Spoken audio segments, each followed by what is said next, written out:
The UN's top human rights official and US President Joe Biden's climate envoy called Thursday for countries to step up the fight against global warming, describing it as an issue of sheer survival for humankind. In a statement ahead of the UN Climate Summit in Glasgow, the global body's High Commissioner for Human Rights said only urgent, priority action can mitigate or avert disasters that will have huge, and in some cases lethal, impacts on all of us, especially our children and grandchildren.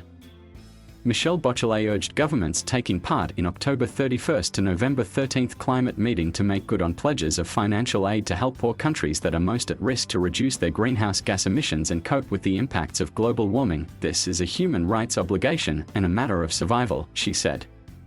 Without a healthy planet to live on, there will be no human rights, and if we continue on our current path, there may be no humans.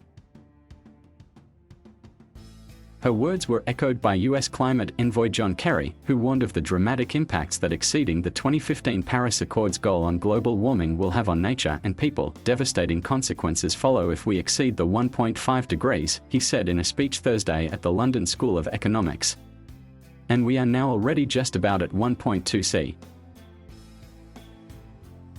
No one is exaggerating when they call this an existential threat.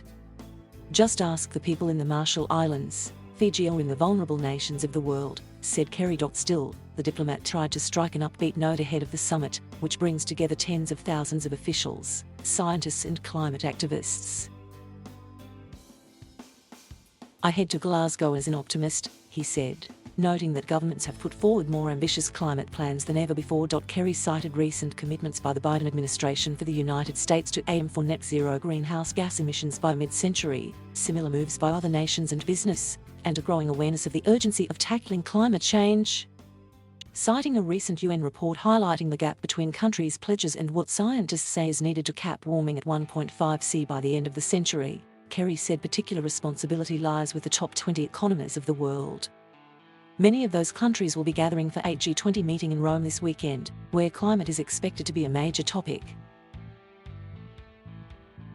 Kerry noted that China, the world's top polluter, is alone emitting about 80% of the greenhouse gas the entire world can afford to pump into the atmosphere if it wants to meet the Paris goal. Beijing has said it plans to peak emissions before 2030 and hit net zero by 2060, a decade later than the United States and the European Union, which have historically contributed the most to global warming.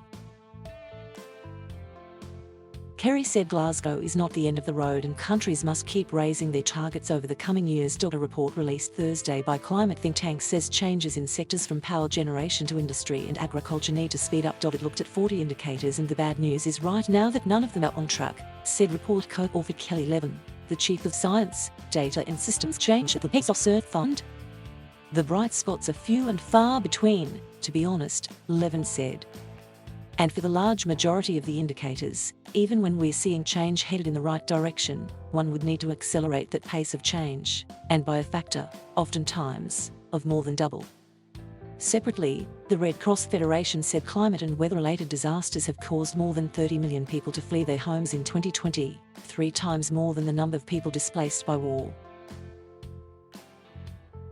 These included countries such as Iraq, Yemen and Mozambique, but also rich nations such as Germany, which this year saw devastating floods in the West. While climate change affects everyone, it has a disproportionate impact on the world's poorest people, those who are contributing the least to climate change, Red Cross Secretary General Granch again said in the report.